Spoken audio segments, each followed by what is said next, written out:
당신이 믿고 있는 민주주의와 경제 시스템이 사실은 70년 전 안개 낀 어느 호텔방에서 짜인 정교한 각본이라면 믿으시겠습니까?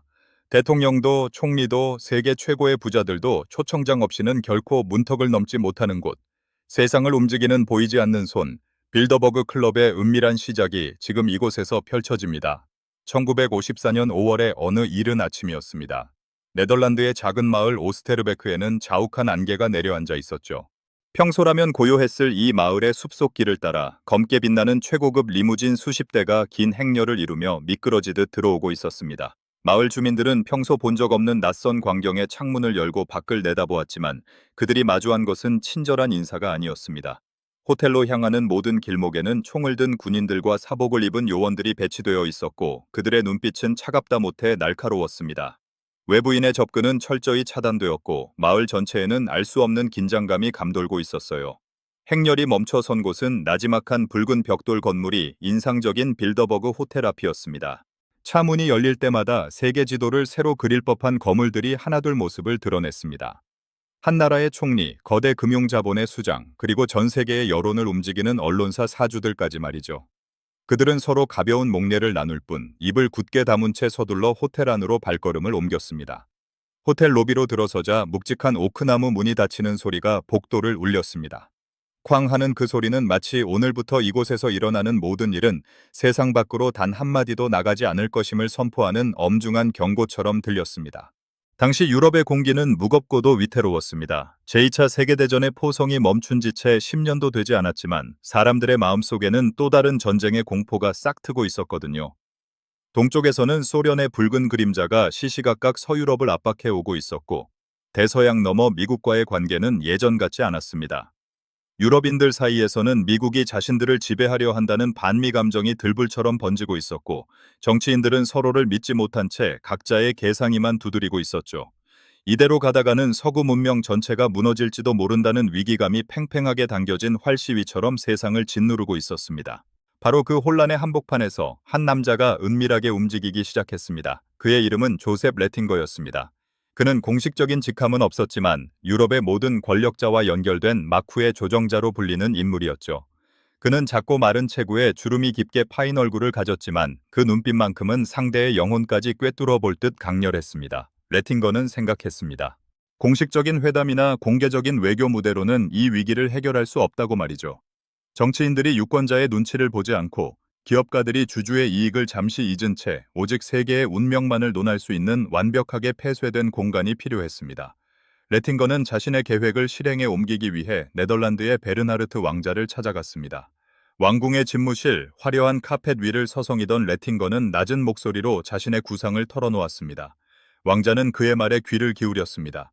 레팅거의 손가락은 지도 위에 유럽과 미국을 번갈아가며 가리켰고 그의 목소리에는 절박함이 묻어 있었습니다. 왕자는 창밖을 바라보며 깊은 고민에 빠졌습니다.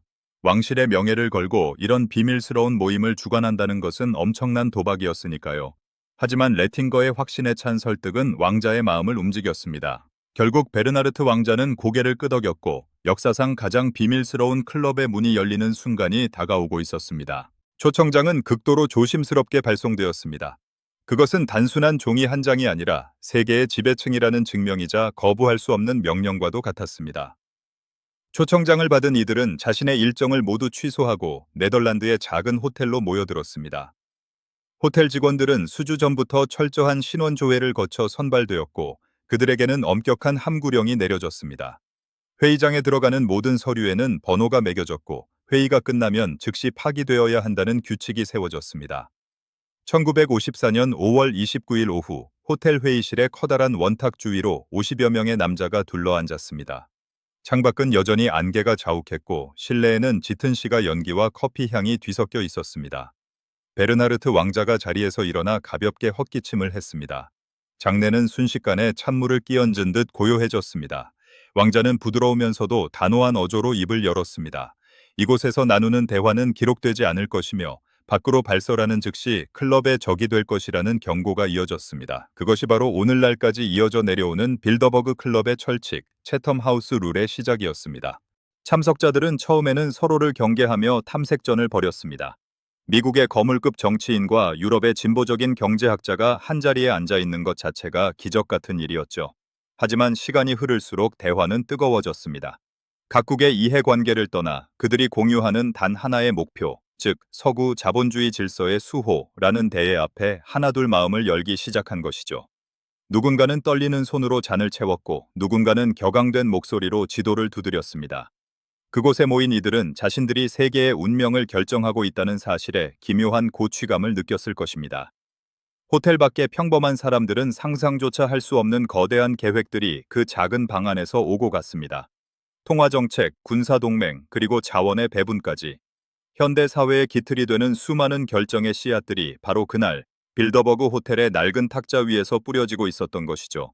하지만 그들이 열띤 논쟁을 벌이는 동안 호텔 담벼락 너머에서는 보이지 않는 불길한 예감 또한 함께 자라나고 있었습니다. 권력이 비밀의 옷을 입었을 때 대중은 공포와 의심을 품기 마련이니까요. 이제 세계를 움직이는 은밀한 손길은 본격적으로 그 활동을 시작하려 하고 있었습니다. 첫 번째 회의가 끝난 뒤 빌더버그 호텔을 떠나는 이들의 표정에는 형언할 수 없는 긴장감과 묘한 안도감이 교차하고 있었습니다. 그들은 자신들이 인류의 역사에 거대한 쐐기를 박았다는 사실을 직감하고 있었죠.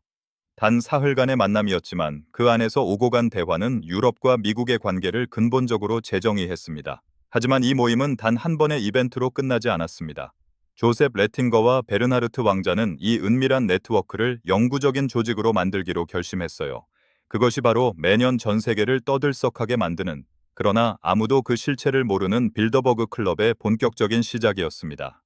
클럽의 운영 방식은 시간이 흐를수록 더욱 정교하고 치밀해졌습니다. 매년 봄이나 초여름, 세계 어딘가에 호화로운 호텔 하나가 통째로 비워집니다. 예약 목록에는 존재하지 않는 손님들을 위해 호텔의 모든 직원이 교체되기도 하고 주변에는 킬로미터 단위의 바리케이드가 설치되죠. 초청 명단은 클럽의 핵심 이사회인 조종위원회에서 극비리에 결정됩니다. 돈이 아무리 많아도 권력이 아무리 강해도 스스로 신청해서 들어갈 수는 없습니다. 오직 선택받은 자만이 그 문턱을 넘을 수 있었죠. 그 초청장은 평범한 종이 봉투에 담겨 전달되지만 그것을 받아든 인물들에게는 그 어떤 훈장보다 무거운 가치를 지녔습니다. 빳빳한 종이의 질감과 금박으로 새겨진 문양을 손가락으로 더듬으며 그들은 자신이 세계를 움직이는 1% 중에서도 0.1%에 속하게 되었음을 실감하곤 했습니다. 회의장에 들어서는 순간 그들은 자신의 직위와 권위를 잠시 내려놓아야 했습니다. 왕든 대통령이든 다국적 기업의 최고 경영자든 모두가 평등한 참석자로서 원탁에 앉게 됩니다. 이 독특한 규칙은 빌더버그 클럽이 추구하는 진솔한 대화의 핵심이었어요. 회의실 내부는 그 흔한 속기사 한 명 없이 고요했습니다. 오직 연필이 종이 위를 구르는 소리와 나직한 목소리만이 공기를 채웠죠.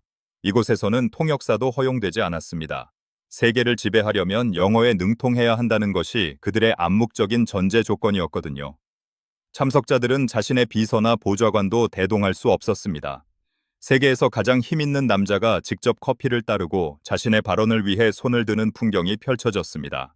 그 낯선 평등함 속에서 국가 간의 공식적인 외교 채널로는 절대 할 수 없는 위험하고도 노골적인 제안들이 오고 갔습니다. 왜 그들은 이토록 철저하게 비밀을 지켰을까요? 그들이 내세운 명분은 자유로운 토론이었습니다. 언론의 눈을 의식하면 정치인들은 표를 생각해야 하고 기업인들은 주가를 걱정해야 하니까요. 하지만 대중의 시선은 차가웠습니다. 민주적인 절차를 무시하고 밀실에서 세계의 운명을 결정하는 이들이야말로 보이지 않는 정부라는 비판이 쏟아지기 시작했습니다. 담장 안에서는 샴페인 잔이 부딪히는 소리가 들려왔지만 담장 밖에서는 투명성을 요구하는 시위대와 취재를 거부당한 기자들의 분노가 들끓고 있었습니다. 역설적이게도 이 비밀주의는 빌더버그 클럽의 권위를 더욱 공고하게 만들었습니다. 사람들은 알 수 없는 것에 대해 더 큰 공포와 경외심을 느끼기 마련이니까요. 1960년대에 접어들면서 클럽의 영향력은 서유럽과 북미를 넘어 전 세계 경제체제로 뻗어나갔습니다. 세계은행과 국제통화기금의 수장들이 이 회의에 출석 도장을 찍기 시작했고, 다음 세대의 지도자로 점지된 젊은 정치인들이 이곳에서 검증을 받았습니다.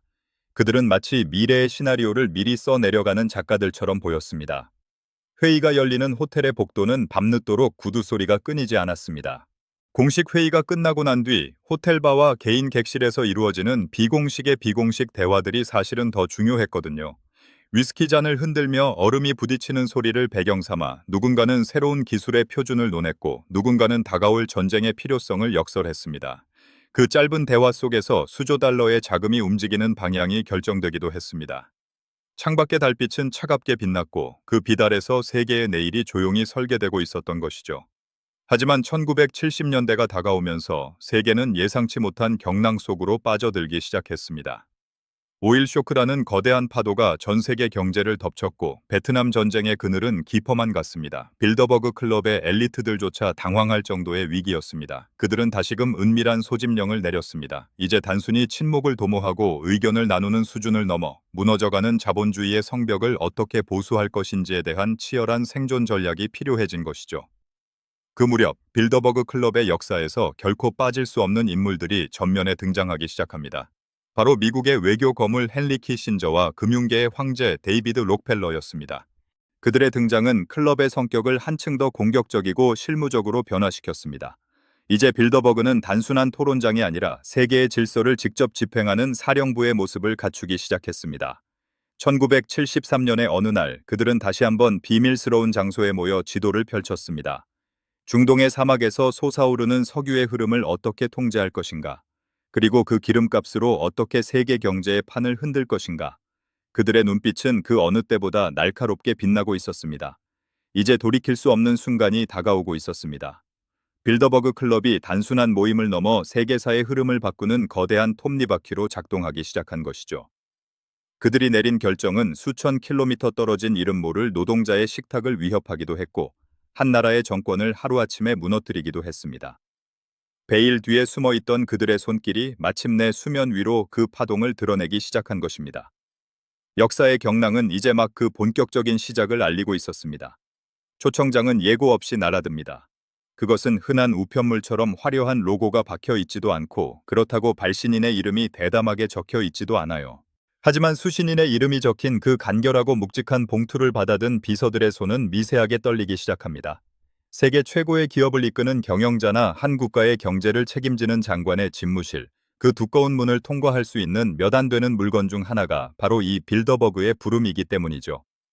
봉투를 뜯는 소리가 정적을 깨고 그 안에 담긴 단 몇 줄의 문장을 읽어 내려가는 거물의 눈동자에는 찰나의 긴장감이 스쳐 지나갑니다. 그는 즉시 자신의 스케줄러를 펼칩니다. 수조 원이 오가는 계약 체결식도, 의회에서의 중요한 연설도, 심지어 가족과의 소중한 약속마저도 그 순간순간의 순위에서 밀려나고 맙니다. 그날의 모든 일정을 취소하게. 이 한마디와 함께 세계를 움직이던 거대한 톱니바퀴 중 하나가 오직 빌더버그를 위해 멈춰 서는 것입니다. 회의가 열리기 며칠 전부터 약속된 장소 주변은 기묘한 변화를 맞이합니다. 평소 여행객들로 붐비던 고성이나 호화 호텔은 갑작스러운 수리 혹은 내부 사정을 이유로 모든 예약을 취소하죠. 호텔로 향하는 길목에는 정체 모를 검은색 밴들이 배치되고 귀에 리시버를 꽂은 건장한 남성들이 숲속과 담벼락 사이를 훑으며 개미 한 마리 지나갈 틈조차 허용하지 않습니다. 그들은 단순히 보안 요원이 아닙니다. 각국 정보기관에서 파견된 최정예 요원들이거나 클럽이 직접 고용한 비밀 경호팀이죠. 호텔 주변에는 전파 방해 장치가 가동되어 휴대전화 신호조차 잡히지 않는 디지털 암흑 구역이 형성됩니다. 외부 세계와의 모든 끈이 물리적으로 그리고 기술적으로 끊어지는 셈이에요. 약속된 날의 이른 아침, 회의장 입구는 긴장의 극에 달합니다. 각국에서 날아온 전용기들이 인근 공항에 내려앉고 창문을 짙게 썬팅한 리무진들이 줄지어 호텔 로비에 도착합니다. 차 문이 열리고 참석자가 내리는 순간 차가운 금속 탐지기가 그들의 몸을 훑습니다. 세상 그 어디를 가도 머리를 숙이며 환대받던 이들이 이곳에서만큼은 엄격한 검문 검색의 대상이 되는 것이죠. 그들의 손에는 스마트폰도 태블릿 PC도 들려있지 않습니다. 모든 전자기기는 로비 입구에 납으로 안감을 특수 보관함에 담겨 봉인됩니다. 오직 종이와 펜, 그리고 자신의 두뇌만을 지닌 채 그들은 회의실의 묵직한 문 안으로 걸어 들어갑니다. 회의실 안으로 들어서면 가장 먼저 느껴지는 것은 코끝을 자극하는 오래된 종이 냄새와 짙은 커피 향입니다. 그리고 그 뒤를 따라오는 것은 숨 막히는 침묵이죠. 화려한 샹들리에 아래로 거대한 원탁이 놓여 있고 그 위에는 참석자들의 이름이 적힌 작은 명패들이 놓여 있습니다. 명패에는 그들의 화려한 직함이 생략된 채 오직 이름만 적혀 있을 뿐입니다. 대통령님이나 회장님 같은 수식어는 이 방을 채운 공기 속으로 흩어져 사라집니다.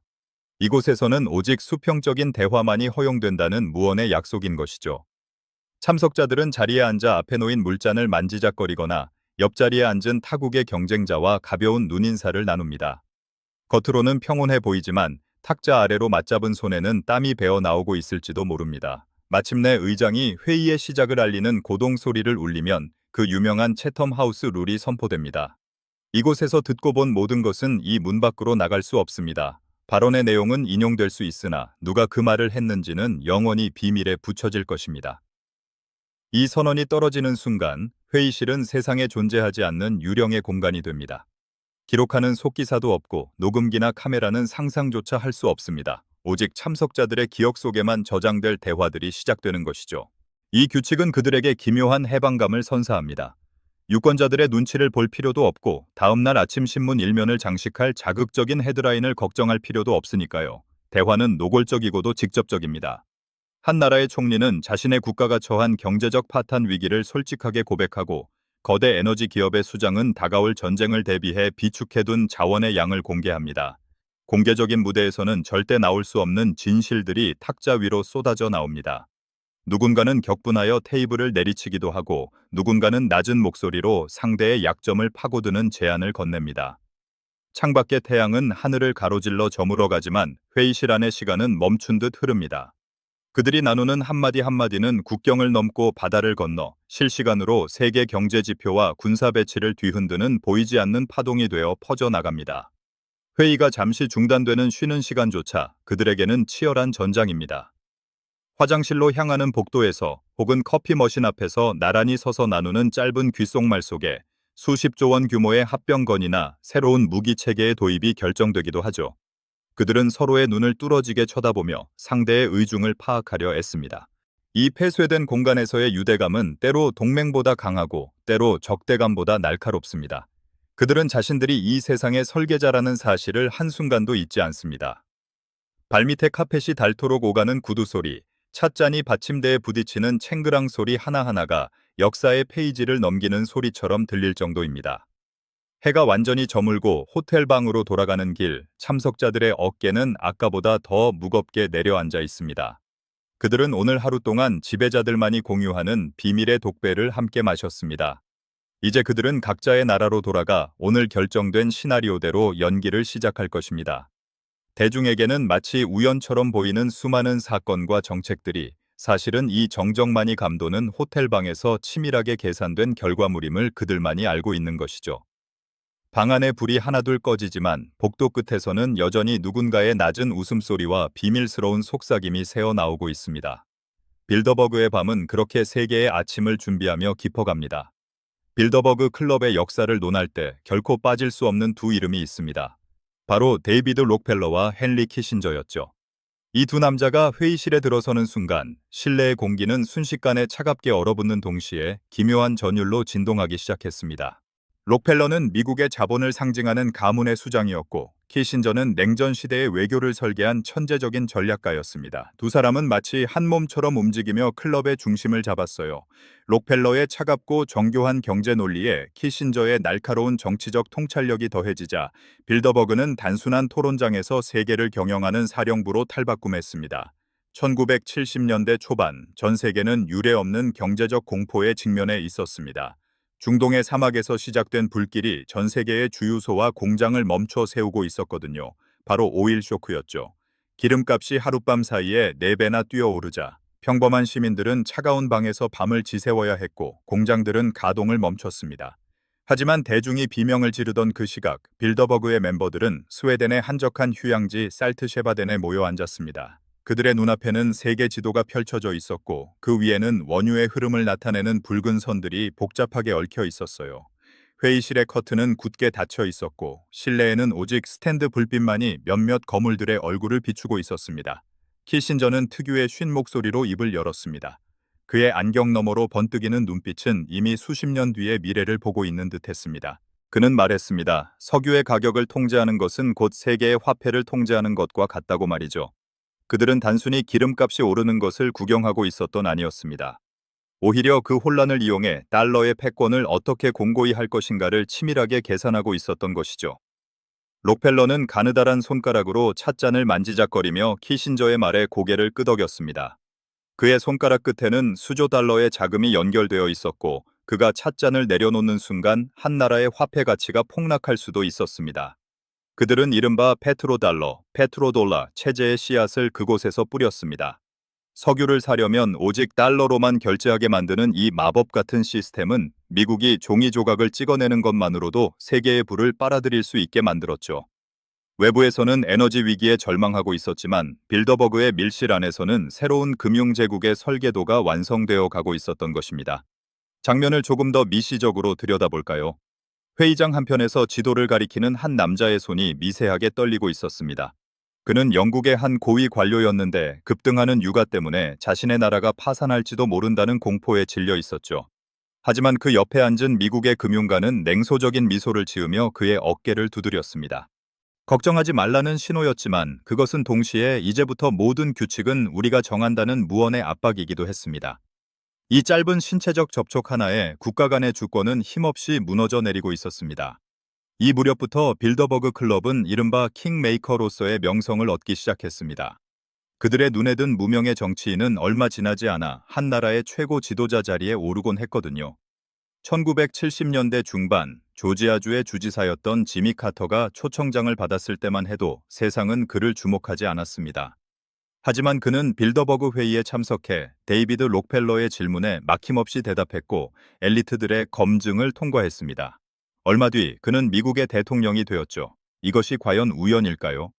클럽의 문 밖에서는 그들을 향한 의심의 눈초리가 점점 더 날카로워졌지만 그 문 안에서의 결정은 한 번도 어긋남 없이 현실이 되어 나타났습니다. 회의가 끝난 뒤 키신저는 복도를 걸으며 자신을 따르는 보좌관들에게 나직하게 지시를 내렸습니다. 그의 발걸음 소리는 묵직했고 그가 지나가는 자리마다 보안 요원들이 고개를 숙였습니다. 그는 오늘 내린 결정이 세상에 알려지기까지 얼마나 많은 시간이 걸릴지, 그리고 그 과정에서 얼마나 많은 사람이 희생될지를 정확히 알고 있었습니다. 하지만 그의 표정에는 일말의 동요도 없었죠. 그들에게 역사는 단지 통제하고 관리해야 할 데이터의 나열에 불과했으니까요. 호텔 밖에서는 찬바람이 불고 있었습니다. 취재를 위해 잠복해 있던 몇몇 기자들은 호텔 안에서 새어나오는 불빛 하나에도 카메라 셔터를 눌러댔지만 그들이 얻을 수 있는 것은 검은 유리창뿐이었습니다. 그 검은 유리창 너머에서 세계 경제의 심장 박동 소리가 다시금 요동치기 시작했습니다.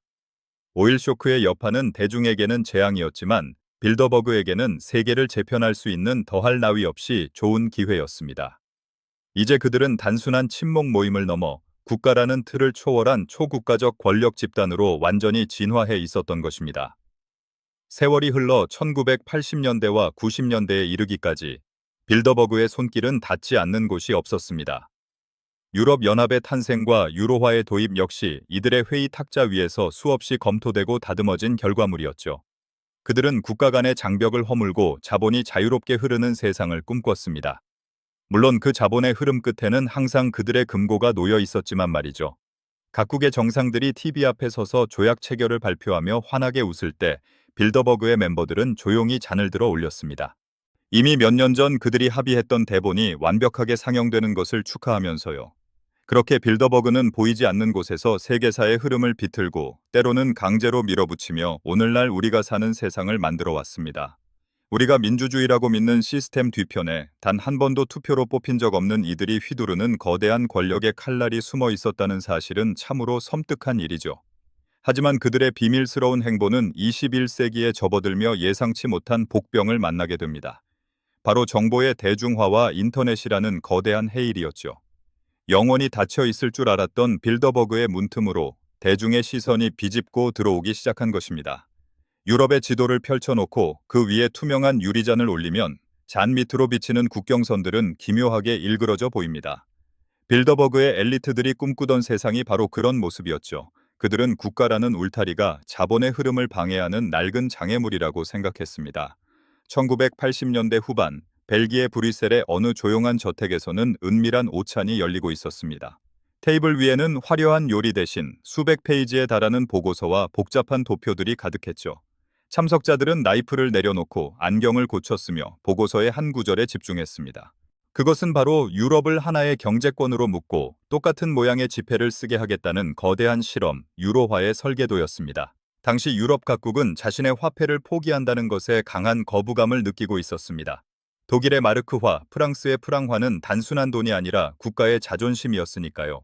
하지만 빌더버그의 회의실 안에서 그런 자존심은 논의의 대상이 아니었습니다. 한 경제학자가 칠판에 복잡한 수식을 써 내려가며 단일 통화가 가져올 거대한 이익을 설명하자 각국 중앙은행장들의 눈빛이 흔들리기 시작했습니다. 그들은 알고 있었죠. 경제가 하나로 묶이면 정치적 주권 또한 자연스럽게 자신들의 손아귀로 들어올 것이라는 사실을 말이죠. 회의실 구석에서 묵묵히 이 과정을 지켜보던 한 인물은 나직하게 미소 지었습니다. 이미 주사위는 던져졌고 대중이 눈치채지 못하는 사이에 유럽의 운명은 하나의 거대한 궤도 속으로 빨려 들어가고 있었습니다. 이제 시계를 1991년으로 돌려보겠습니다. 독일의 유서 깊은 온천 휴양지 바덴바덴에 낯선 이방인이 나타났습니다. 미국 조지아주에서 온 젊고 혈기왕성한 주지사 빌 클린턴이었죠. 당시 그는 미국 정계에서도 그리 큰 비중을 차지하는 인물이 아니었습니다. 하지만 빌더버그의 조종위원회는 그의 잠재력을 꿰뚫어 보았습니다. 클린턴은 긴장한 기색을 숨긴 채 회의장 로비를 걸어 들어왔습니다. 그의 앞에는 데이비드 록펠러와 헨리 키신저 같은 거물들이 버티고 서 있었죠. 마치 면접 시험장에 들어선 수험생처럼 클린턴은 그들의 날카로운 질문 세례를 견뎌내야 했습니다. 그는 특유의 유연한 화술과 매력적인 미소를 잃지 않았습니다. 세계화의 필요성을 역설하고 미국이 나아가야 할 방향을 클럽의 비전과 일치시켰죠. 회의가 끝나고 난 뒤 거물들은 서로 의미심장한 눈빛을 교환했습니다. 한 노회한 정치가가 클린턴의 어깨를 가볍게 두드리는 순간 보이지 않는 왕관이 그의 머리 위에 씌워진 것이나 다름없었습니다. 그로부터 불과 1년 뒤 무명의 주지사였던 그는 현직 대통령을 꺾고 백악관의 주인이 되었습니다. 이것이 빌더버그의 힘이었죠. 그들은 사람을 골랐고 그 사람에게 힘을 실어주었으며 결국 세상을 자신들이 원하는 방향으로 끌고 갔습니다. 비슷한 일은 영국에서도 일어났습니다. 1993년 그리스에서 열린 회의에 젊은 노동당 정치인 토니 블레어가 초청되었습니다. 그는 그곳에서 세계화의 전도사가 되겠다는 확약을 했고 얼마 뒤 영국의 총리가 되어 빌더버그의 정책들을 충실히 이행했습니다. 이처럼 빌더버그 클럽은 단순한 토론 모임이 아니라 미래의 지도자를 발굴하고 육성하는 일종의 권력 사관학교 역할을 수행했습니다. 그들의 문을 통과한 이들은 예외 없이 세계 무대의 중심에 섰고 그 대가로 클럽의 비밀스러운 의제들을 현실의 법률과 제도로 만들어냈습니다. 하지만 21세기가 밝아오면서 빌더버그의 철통 같던 보안에도 균열이 생기기 시작했습니다. 과거에는 기자들을 돈으로 매수하거나 편집장에게 전화를 걸어 기사를 막을 수 있었지만 인터넷과 SNS의 시대에는 그것이 불가능해졌거든요. 호텔 주변을 서성이는 이상한 차림의 사람들, 즉 음모론자들이라고 치부되던 이들이 이제는 고성능 카메라와 드론을 들고 나타났습니다. 그들은 호텔로 들어가는 차량의 번호판을 찍고 참석자들의 얼굴을 실시간으로 전 세계에 퍼뜨렸습니다. 베일 뒤에 숨어있던 지배자들이 처음으로 대중의 시선 앞에 벌거벗겨진 채 노출되는 순간이었습니다. 2000년대 중반 회의가 열리는 한 호텔 근처에서 긴박한 추격전이 벌어졌습니다. 클럽의 정체를 밝히려는 탐사보도 기자가 보안 요원들의 제지를 뚫고 숲속으로 숨어들었습니다. 요원들의 다급한 무전 소리가 고요한 숲을 흔들었고 기자의 숨소리는 거칠어졌습니다. 비록 그는 호텔 내부까지 진입하는 데 실패했지만 그가 촬영한 영상은 유튜브를 통해 수백만 명에게 퍼져나갔습니다. 저 안에서 도대체 무슨 일이 벌어지고 있는가? 라는 질문이 이제는 소수의 호기심을 넘어 대중의 거대한 의심으로 변해가고 있었습니다. 클럽 내부에서도 변화의 바람이 불었습니다. 구시대적인 석유와 금융 자본만으로는 세상을 통제할 수 없다는 사실을 깨달은 것이죠. 회의 탁제는 이제 정장 차림의 은행가들 대신 청바지를 입은 실리콘밸리의 거물들이 앉기 시작했습니다. 구글의 에릭 슈미트, 페이팔의 피터 틸 같은 인물들이 빌더버그의 새로운 주역으로 부상했습니다. 이제 논의의 중심은 석유 가격에서 빅데이터, 인공지능, 그리고 인간의 행동을 어떻게 기술적으로 제어할 것인가로 옮겨갔습니다.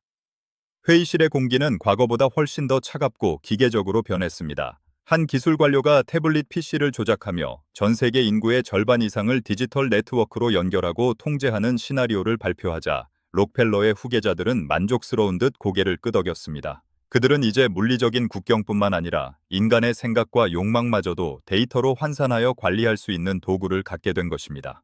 낡은 호텔의 붉은 벽돌 뒤에서 인류의 미래를 결정짓는 또 다른 디지털 제국의 설계도가 완성되어 가고 있었습니다.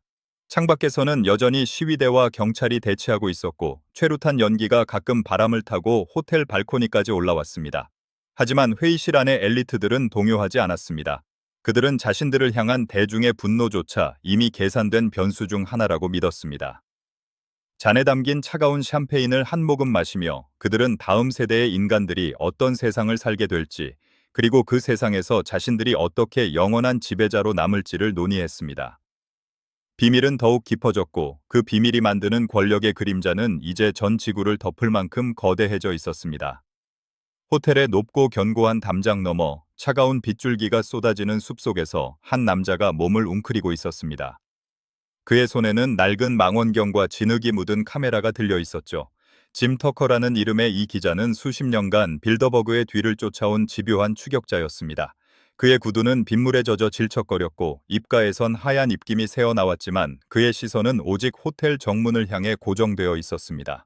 잠시 후 육중한 철문이 열리며 번호판 없는 검은색 SUV 석 대가 빠른 속도로 진입했습니다. 터커는 본능적으로 셔터를 눌렀습니다. 찰칵거리는 기계음이 빗소리에 묻혔지만 카메라 액정에는 뒷좌석에 앉은 한 거물 정치인의 희미한 옆얼굴이 포착되었습니다. 그것은 세상이 음모론이라 치부하던 실체가 살아 움직이는 증거였습니다. 그 시각 호텔 내부의 분위기는 바깥의 소란과는 대조적으로 정교하게 통제되고 있었습니다. 회의장으로 향하는 복되는 발소리를 완벽하게 흡수하는 두꺼운 카펫이 깔려 있었고 벽면을 장식한 중세의 초상화들은 마치 이 은밀한 회동의 증인이 된 듯은 엄숙한 표정을 짓고 있었죠. 회의실 문 앞에는 두 명의 무장 경호원이 조각상처럼 서 있었습니다. 그들은 참석자들의 가슴에 달린 작은 배지를 일일이 확인하며 통과시켰습니다. 그 배지 하나가 없으면 일국의 대통령이라 할지라도 결코 이 방 안으로 발을 들일 수 없었습니다. 문이 열리고 닫힐 때마다 새어나오는 나직한 영어 소리들은 세계의 경제 지표를 흔들 수 있는 위험한 파동을 품고 있었습니다. 2010년대에 접어들며 이 비밀스러운 원탁에는 새로운 얼굴들이 대거 합류하기 시작했습니다. 과거의 주역들이 검은 정장을 입은 노회한 은행가들이었다면 이제는 청바지와 티셔츠 차림의 실리콘밸리 거물들이 그 자리를 채웠습니다. 구글의 에릭 슈미트와 페이팔의 창업자 피터 틸 같은 인물들이 록펠러의 옆자리에 앉아 차를 마시는 풍경이 펼쳐졌어요. 그들의 손에는 종이 보고서 대신 얇은 태블릿 PC가 들려 있었습니다. 화면에서 뿜어져 나오는 푸른 빛이 노신사들의 주름진 얼굴을 기묘하게 비추고 있었죠. 이제 빌더버그의 의제는 석유와 금에서 데이터와 알고리즘으로 이동하고 있었습니다. 피터 틸이 자리에서 일어나 발언을 시작하자 회의실 안은 묘한 긴장감에 휩싸였습니다. 그는 아주 낮은 목소리로 인공지능이 어떻게 인류의 행동을 예측하고 통제할 수 있는지에 대해 설명했습니다. 칠판 대신 화이트보드에 복잡한 흐름도가 그려졌고 참석자들은 숨을 죽인 채 그 도표가 의미하는 권력의 미래를 응시했습니다. 더 이상 군대나 경찰을 동원해 사람들을 억압할 필요가 없는 세상. 오직 스마트폰의 알고리즘 하나로 수억 명의 욕망과 투표 방향을 조종할 수 있는 세상의 설계도가 그곳에서 완성되어 가고 있었던 것이죠. 나이든 금융가들은 이 젊은 기술자들의 상상력에 전율을 느끼며 연신 마른 침을 삼켰습니다. 회의 중간의 휴식 시간, 호텔 발코니로 나온 한 거대 언론사의 사주는 먼 산을 바라보며 시가 연기를 내뿜었습니다. 그의 발밑으로는 호텔을 포위하듯 늘어선 시위대와 경찰들의 대치 상황이 보였습니다.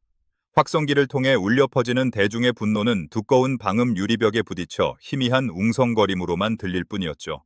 그는 곁에 선 동료에게 나직하게 속삭였습니다. 저들은 우리가 무엇을 하는지 결코 알지 못할 걸세. 그저 우리가 던져주는 정보를 진실이라 믿으며 서로 싸우기 바쁠 테니까요.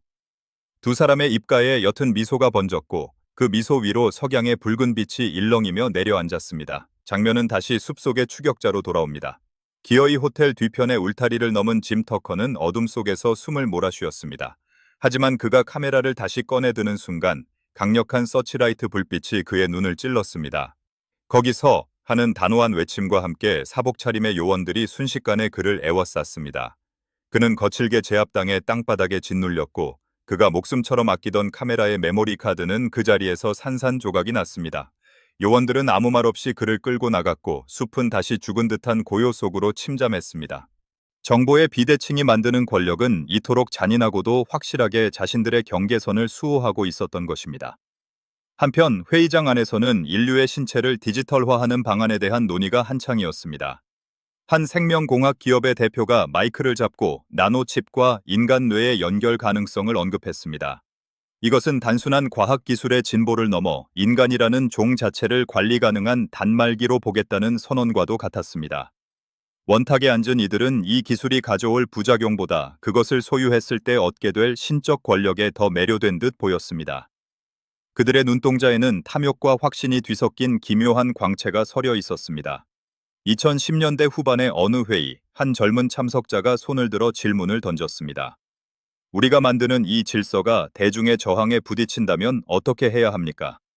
그러자 구석에 앉아 있던 헨리 키신저가 고개를 천천히 돌려 그를 바라보았습니다.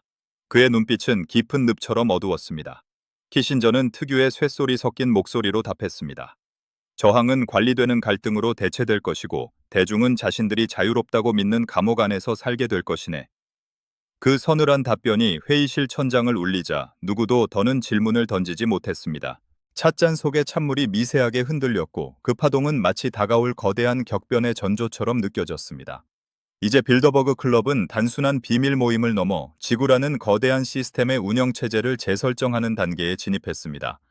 그들이 내리는 결정은 이제 실시간으로 전 세계의 스마트폰 화면과 은행 계좌, 그리고 사람들의 생각 속에 스며들고 있었습니다. 비밀의 장막은 과거보다 더 얇아졌을지 모르지만 그 장막 뒤의 권력은 인류 역사상 그 어느 때보다 강력하고 정교해졌습니다. 우리가 눈을 뜨고 마주하는 세상의 풍경들이 사실은 누군가에 의해 치밀하게 연출된 무대 장치일지도 모른다는 의심, 그것이 바로 빌더버그가 오늘날 우리에게 던지는 가장 무거운 질문이었던 것이죠.